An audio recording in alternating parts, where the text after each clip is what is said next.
Dans une petite ville paisible de Turquie, vivait un berger allemand remarquable nommé Axel. Sa propriétaire, Irena, l'adorait pour sa nature douce et son intelligence. Chaque soir, il se promena dans le quartier, où les habitants s'arrêtaient souvent pour caresser Axel et admirer son comportement amical. La vie était simple et agréable, jusqu'à un soir particulier où leur promenade habituelle prit une tournure inattendue. Alors qu'ils passaient devant une rangée de boutiques, Axel s'arrêta soudainement devant une bouche d'égout située à quelques magasins de la boucherie. Ses oreilles se dressèrent et il se mit à aboyer bruyamment, fixant son attention sur la bouche d'égout. Ses aboiements devinrent si intenses qu'ils effrayèrent les passants proches.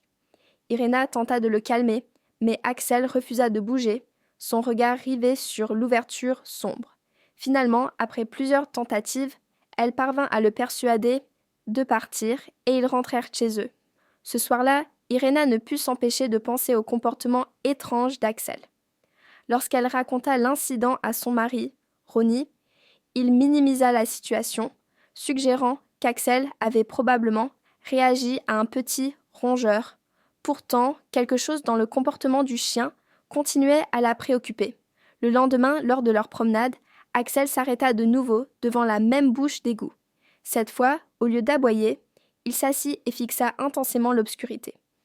Irena tenta de regarder à l'intérieur, mais elle ne vit rien d'inhabituel. Le même scénario se répéta les jours suivants.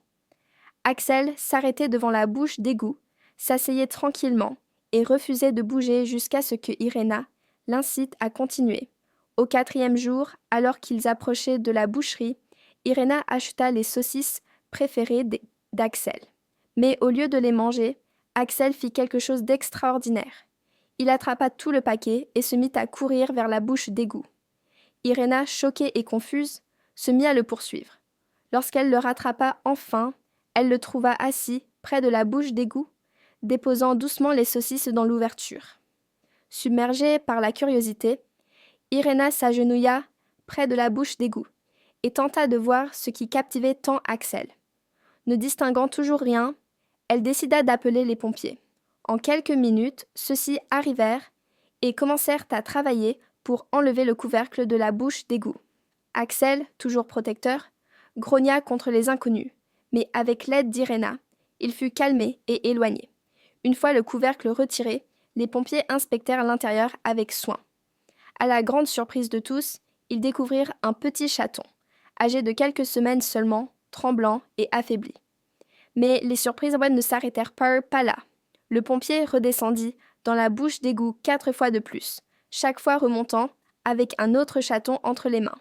Au total, 4 chatons fragiles étaient piégés dans l'égout froid et humide depuis des jours. La foule rassemblée autour était stupéfaite et admirative envers Axel, dont l'instinct avait sauvé ces créatures sans défense. Les chatons, affaiblis et en hypothermie, furent transportés d'urgence chez un vétérinaire, où ils reçurent des soins immédiats. Ils furent ensuite conduits dans un refuge animalier, où ils entamèrent leur rétablissement. Bien que personne ne put déterminer comment les chatons s'étaient retrouvés dans la bouche d'égout, certains supposèrent qu'ils avaient été emportés par de fortes pluies. Une chose était certaine, sans la détermination inébranlable d'Axel, les chatons n'auraient pas survécu. Ce soir-là, alors qu'Irena s'assit avec Axel à ses côtés, elle ne put s'empêcher d'éprouver une immense fierté. Son fidèle compagnon avait fait preuve non seulement d'une intelligence extraordinaire, mais aussi d'un cœur plein de compassion. Axel était devenu un héros dans leur petite ville, un gardien silencieux qui avait donné à tous une leçon d'empathie et de courage.